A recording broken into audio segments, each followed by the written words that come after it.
Hi, and thanks for joining me. Remember that old song, Fly Me to the Moon? It was one of my favorites back in the day, and the lyrics went something like this. Fly me to the moon and let me play among the stars. Let me see what spring is like on Jupiter and Mars. Like maybe life was better up there somewhere in the fantasy of a love song. Well, maybe so if you believe in fairy tales, but that's a far cry from reality. At least I think so. I love the Discovery Channel. In fact, I think I'm probably addicted to it because I watch it every chance I get. And I don't know of many other convenient reservoirs of knowledge and information that's right at our fingertips and on our TV screens outside of what we can find there. So I was especially fascinated by a recent series the Discovery Channel brought us called When We Left Earth. Now, this was a serial broadcast of rare documented video and featured commentary by NASA Mission Ground Control at Houston and the astronauts themselves of exactly what it's like to blast off in a rocket ship and actually leave Earth for parts unknown as they pioneered history, jettisoning their way into the darkness and unknown depths of outer space. Okay, so I'm not a rocket scientist or anything like that, but it really got me thinking.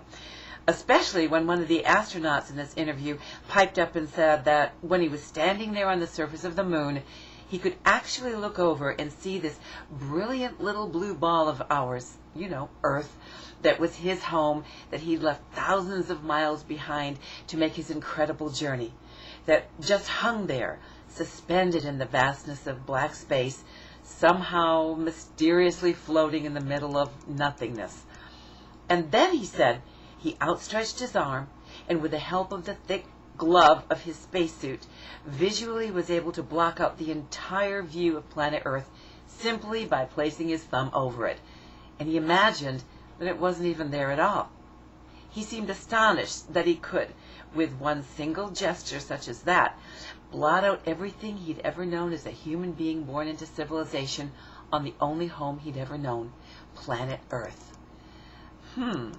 Now, who'd want to do that?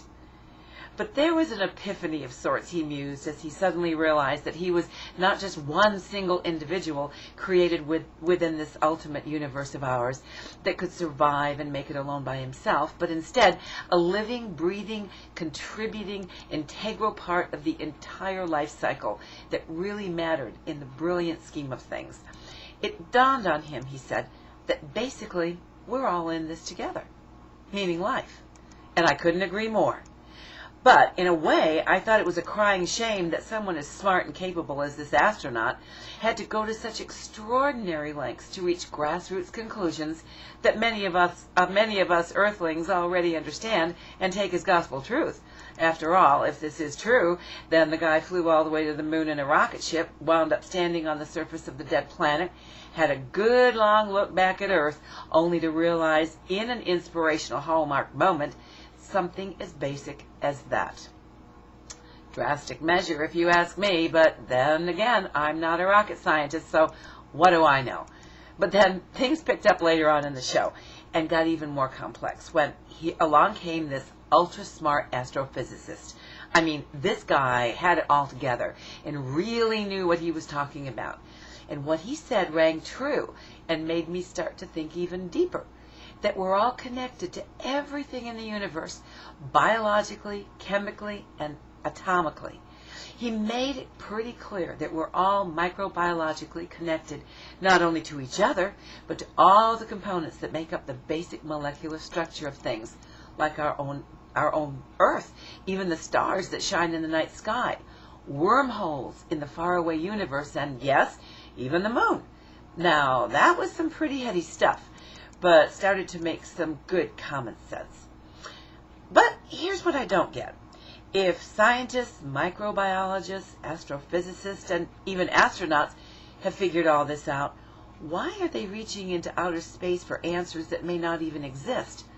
And while we're on the subject, what's up with constructing the International Space Station anyway? Where's humanity's future in that? I couldn't help but wonder that with all the good intentions these very smart, well-educated people exhibit, that they're missing the whole point altogether. What are they looking for? Greener pastures? Are they kidding? What's wrong with what we already have right here under our own feet? It's all here, everything we could possibly hope or wish for, and the answers are all around us to sustain life as we know it, exactly as it was meant and created to be.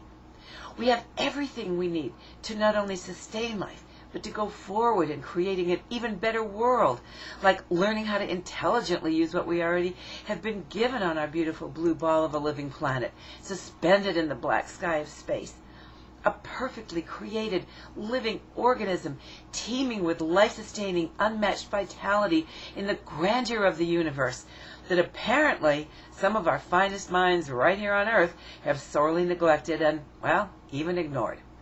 And so, to the astronaut who had his life-changing moment on the surface of the moon, looking back at us, I say, good for you.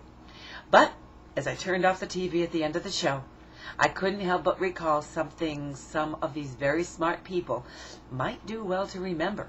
A wise, old-fashioned, time-tested saying that they should keep in mind the next time they fly to the moon.